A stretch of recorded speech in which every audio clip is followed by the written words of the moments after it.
Yes, chemical reactions of alkanes. 11th. And under that, previous lecture was chlorination. Chlorination in presence of UV light. Chlorination in presence of UV light. It was radical mechanism. Okay, chlorine radical आत, hydrogen radical बाहेर. Substitution reaction. It was substitution, पण radical फॉर्ममध्ये. Chlorine radical आत, hydrogen radical त्याचा electron घेऊन बाहेर. तसं bromination हे इलेक्ट्रोफिलिक सबस्टिट्यूशन रिॲक्शन आहे. म्हणजे काय, इलेक्ट्रोफाईल तयार कसा होतो. ओके, तर बघा, ब्रोमिन म्हणजे रिॲक्शन बेसिकली काय असते. रिॲक्शन बेसिकली काय असते. Alkane for example methane plus bromine आणि ॲरोवर काय लिहिलेलं असतं ॲनहायड्रस. अनहायड्रस नाही बरं का, ॲनहायड्रस म्हणजे मॉइश्चर पण नाही पाहिजे. ॲनहायड्रस AlBr3 आणि substitution reaction hydrogen atom replaced by अशी जी असते. आपण ते एक्झाम्पल बघणारच आहोत. थोडक्यात इथं कोपऱ्यात उल्लेख केला. हा मिथेनचं रिप्रेझेंटेशन आहे. तर इलेक्ट्रोफिलिक सबस्टिट्यूशन. मग तो इलेक्ट्रोफाईल म्हणजे नेमका रिएजंट कसा तयार होतो, कुठून येत, कसा. ओके, तर AlCl3 किंवा AlBr3. आता ब्रोमिनेशन म्हटल्यानंतर AlCl3च्या ऐवजी AlBr3. चला मी इथं ब्रोमिन लिहून टाकतो. AlCl3 ॲनहायड्रसला होणार नाही असं नाही. AlBr3ला प्रिफरन्स. ॲनहायड्रस हे फार महत्त्वाचं आहे. ॲनहायड्रस AlBr3 म्हणजे मॉइश्चर पण नाही पाहिजे. आता ॲनहायड्रस घेतलं असतं तर काय झालं असतं सांगतो. त्याच्या आधी बघा इथं काय होतं. हे ब्रोमिन. आता ब्रोमिन एलिमेंटल फॉर्ममध्ये बघितलं तर कुठलाही हॅलोजन आउटरमोस्ट शेलमध्ये 3 लोन पेअर्स अँड 1 अनपेअर्ड आणि त्यामुळं रुटीन व्हॅलन्सी हॅलोजनची 1 जसं HCl HBr नाही का, म्हणजे 3 लोन पेअर्स असतातच आउटरमोस्ट शेलमध्ये. मग 3 लोन पेअर्स आणि 1 अनपेअर्ड. तसं ह्या ब्रोमिनचे 3 लोन पेअर्स 1 अनपेअर्ड म्हणजे हा कोव्हॅलेंट बॉन्ड झाला हा ब्रोमिन. आणि ॲनहायड्रस AlBr3 किंवा ॲनहायड्रस AlCl3 कोणी चालेल. त्याच्यामध्ये काय आहे बरं, इनकम्प्लीट ऑक्टेट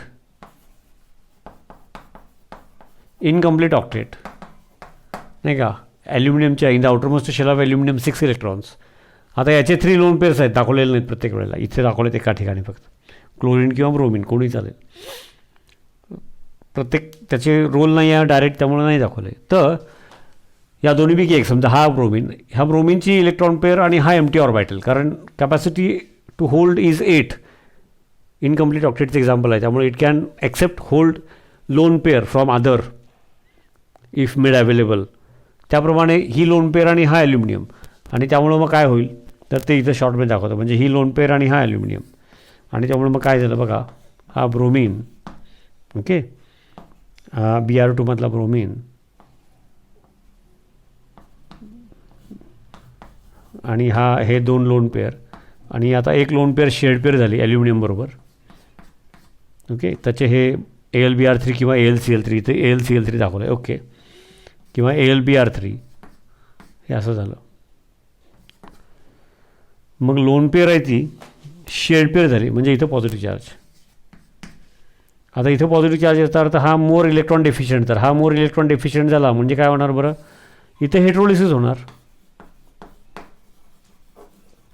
हेटेरोलायटिक ब्रेकिंग होणार.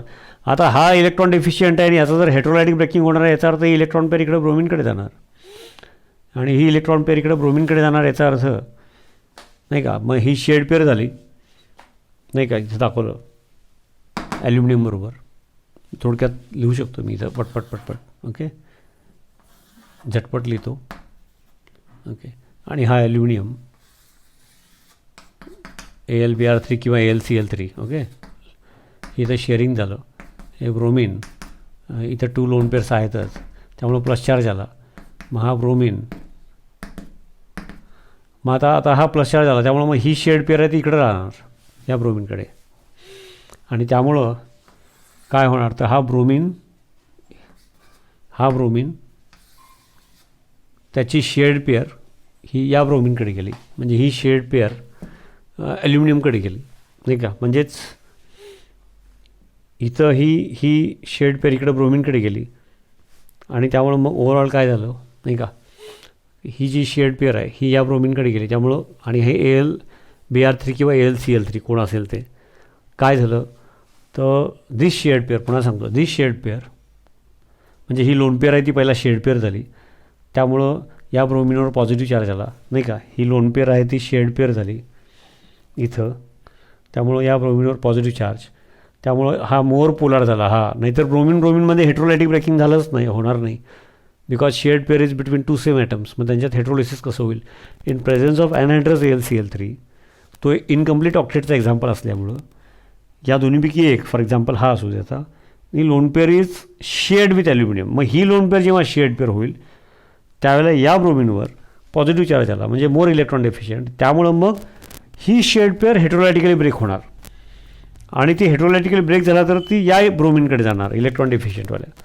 म्हणजे हा ब्रोमिनचं काय होणार, म्हणजे या ब्रोमिनचं काय होणार तर तो एम्प्टी, तर तो नेहमीचे लोन पेअर तीन आहेत ते आहेतच, पण शेड पेअर आहे ती पूर्ण त्या ब्रोमिनकडे गेली, त्यामुळे हा झाला ब्रोमिन प्लस आणि उरलेलं नाही का ही शेड पेअर या ब्रोमिनकडे राहिली आणि त्यामुळे उरलेलं काय आहे तर हे ब्रोमिन आणि हे आधीचे AlBr3 किंवा AlCl3 जे असतील ते, समजा AlBr3 असतील तर मग आणि हा ब्रोमिन AlBr4 मायनस असं झालं.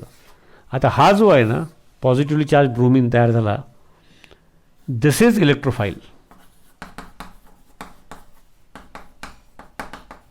दिस इज इलेक्ट्रोफाईल म्हणजे जिथं हेट्रोलिसिस तयार झालं, त्यामुळे यांचं काय झालं ते इथं लिहितो बघा, Br प्लस, कारण का 3 लोन पेअर्स आहेत ते तशाच राहिल्या, but this shared pair goes to bromine, this bromine plus हा ब्रोमिन आणि हे मी AlCl3 लिहिलं आहे.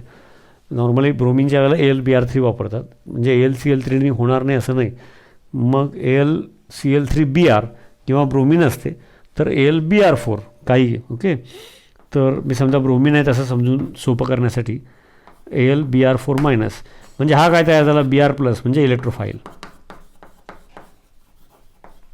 बघा ह्या गोष्टी समजून घ्या. परत ह्या पुढं वेगवेगळ्या निमित्ताने हे किंवा याच्यासारखे दुसरे एक्झाम्पल्स येत राहतात, त्यावेळेला मग एवढंच सांगितलेलं त्यावेळेला उपयोग होतो, त्यावेळेला मग कमी वेळात पटपट पुढं जाता येतं. त्यामुळं bromine molecule shared pair is between two same atoms असं असूनसुद्धा त्याच्यातून Br प्लस फॉर्ममध्ये ब्रोमिन म्हणजे इलेक्ट्रोफाईल फॉर्ममध्ये ब्रोमिन मिळतो बिकॉज ऑफ अनहायड्रस AlBr3 और AlCl3.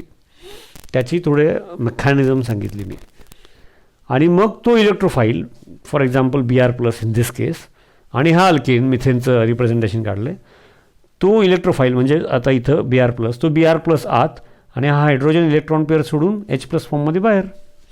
त्याचं मी सेपरेट इथं पुन्हा लिहून दाखवतो.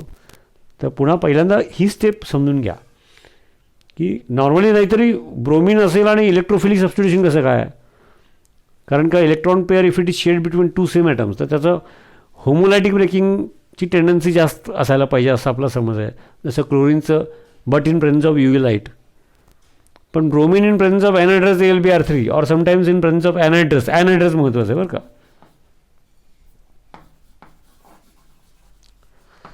काय होतं तर असं होतं की ही जी 3 लोन पेअरमधली एक लोन पेअर शेड पेअर झाली तर इकडची शेड पेअर पोलॅरिटी वाढल्यामुळं हेट्रोलायटिकली ब्रेक होते आणि त्यामुळं मग हा ब्रोमिन Br प्लस फॉर्ममध्ये तयार झाला. हे लक्षात फक्त आलं का बघा.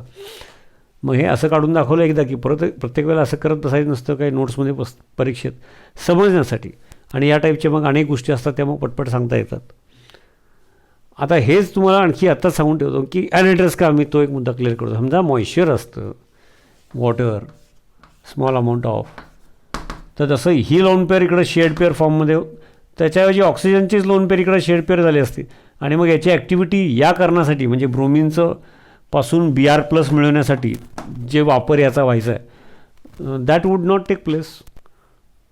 That point of view its efficiency for this purpose conversion of this Br2 into Br plus to obtain electrophile bromine in the form of electrophile नाही का, इलेक्ट्रॉन डेफिशियंट इलेक्ट्रोफाईल, ते purpose it will not be solved. आणि जर moisture असेल तर ते ऑक्सिजनवरची lone pair share होईल, त्यामुळे मग तो ऑक्टेट कंप्लीट होईल आणि त्यामुळे हे होणार नाही. म्हणून अनहायड्रस असं छोट्या छोट्या गोष्टी असतात. नाही तर अनहायड्रस कंडिशन विसरू नका, असं केमिस्ट्रीचा अभ्यास करायचा नसतो. आता उद्या मागे जी आपण क्लोरिनेशनची रिॲक्शन बघितली तर ती chlorination of alkanes, UV light, radical mechanism, previous lecture बघा. तर तिथं chlorine in presence of anhydrous AlCl3 जर असेल, सांगून ठेवतो जस्ट फास्ट आता, अॅनहायड्रस, तर तिथं पण chlorine in the form of Cl+ तयार होणार. मग तिथं पण अटॅक करणार तो इलेक्ट्रोफाईल फॉर्ममध्येच अटॅक करणार. पण नॉर्मली क्लोरिनेशनला आपण chlorine in presence of UV light, ultraviolet light वापर, तिथं रॅडिकल्स तयार होतात आणि क्लोरीन रॅडिकल रिॲक्ट होतो सिंगल. ओके, ते प्रिव्हियस लेक्चरमध्ये बघितलं आपण. पण ब्रोमिनेशन तसं नाही आहे. ब्रोमिनेशनला मुद्दाम मी थोडंसं रिपीट करतो आहे किंवा थोडं 1-2-4 मिनटं जास्त वेळ लावतो आहे. काही पुढं मग 11वी-12वीमध्ये या टाईपच्या एक्झाम्पल्समध्ये मग तिथं जरा 20-20 करायचं. Because of anhydrous AlBr3 or anhydrous AlCl3, incomplete ऑक्टेटचं एक्झाम्पल आहे. हे सगळं आता सांगितलं की bromine in the form of Br+, मग क्लोरीन वापरलं असं तरीसुद्धा Cl+ मिळणार. ओके, हो.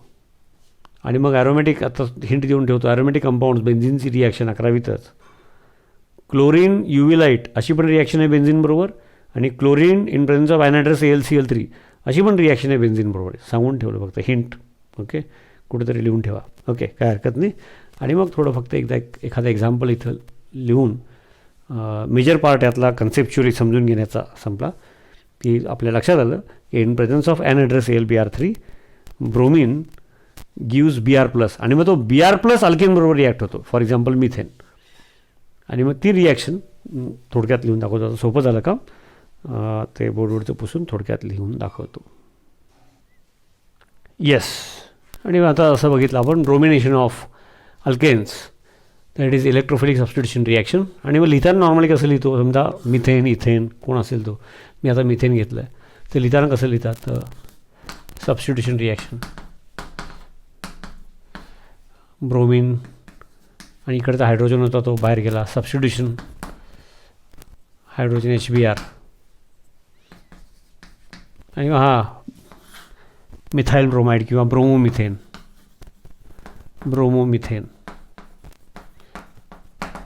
ते ठीक आहे. पण आम्हाला MCQ वगैरे त्या अँगलही माहीत पाहिजे की ब्रोमिन असला तरी bromine in presence of anhydrous AlBr3 हा actually methane plus bromine in presence of AlBr3 म्हणजे ॲक्च्युअल रिएजंट मिथेनवर कुठला अटॅक केला, त्या या दोघांच्या इंट्रॅक्शनमधून तयार झालेला Br+ ब्रोमोनियम आयन म्हणा, इलेक्ट्रोफिलिक रिएजंट. आणि मग hydrogen in the form of H+, म्हणजेच तो ब्रोमिन Br+ फॉर्ममध्ये बाहेर आला तर हा हायड्रोजन इलेक्ट्रॉन पेअर सोडून H+ फॉर्ममध्ये बाहेर जातो, आणि मग तिथं ब्रोमिन येतो, इलेक्ट्रॉन पेअर आहेच तिथं. म्हणजे Br+ फॉर्ममध्ये ब्रोमिन आत आणि हायड्रोजन H+ फॉर्ममध्ये बाहेर. सो एक इलेक्ट्रोफाईल ब्रोमिन Br+ फॉर्ममध्ये आत, हायड्रोजन H+ फॉर्ममध्ये बाहेर इलेक्ट्रॉन पेअर सोडून, म्हणजे substitution of electrophiles, electrophilic substitution reaction. आणि म्हणून मग हे असं झालं, Br ते इलेक्ट्रॉन पेअर आता कार्बन आणि ब्रोमिनमध्ये शेअर झाली आणि हायड्रोजन इलेक्ट्रॉन पेअर सोडून आला शेअर्ड H+. मग इथं बाजूला हा तयार होतो आहे म्हणजे AlBr4- होता नाही का, AlBr4- मायनस निगेटिव्ह चार्ज, आणि हा बाहेर आलेला H+. So it will pull bromine in the form of Br-. प्रत्येकाची ॲफिनिटी वेगळी असते, निगेटिव्ह चार्ज, आणि म्हणून परत AlBr3 प्लस HBr असं ते अशी ती सबस्टिट्यूशन रिॲक्शन आहे, लक्षात घ्या. तर हे ब्रोमिनेशन ऑफ अल्केन्स असं असतं. उद्या मग गुगली म्हणून आपण क्लोरिनेशन ऑफ अल्केन्समध्ये in presence of UV light radical mechanism previous लेक्चरमध्ये सांगितलं. पण तिकडं जर अॅनहायड्रस AlCl3 किंवा AlBr3 म्हटलं तर त्याचंही असंच होणार, इलेक्ट्रोफिलिक सबस्टिट्यूशन रिॲक्शन. आणि ॲरोमॅटिक टॉपिक पुढे येणार आहे, त्याच्यामध्ये मी मुद्दाम सांगतो, म्हणजे बेन्झिनचा तो त्यावेळेला क्लिअर होईलच. पण त्याचा बेस आत्ताच तयार झाला ना, त्यामुळं त्यावेळेच्या अभ्यासाचं बऱ्याच गोष्टी आत्ताच क्लिअर झाल्या की बेन्झिनची रिॲक्शन क्लोरीनबरोबर UV लाईटच्या प्रेझेन्समध्ये वेगळे प्रोडक्ट्स आहेत आणि अॅनहायड्रस AlBr3च्या प्रेझेन्समध्ये वेगळे प्रोडक्ट आहेत किंवा AlCl3. असं का? तर त्याचं कारणच आहे की बाबा chlorine in presence of UV light radicals तयार देतो नाही का, रॅडिकल्स देतो, आणि chlorine in presence of anhydrous AlCl3 Cl plus electrophilic reagent देतो. हा फरक आहे. तर हे त्यानिमित्ताने असं माहीत असावं किंवा अभ्यास असा करायचा असतो.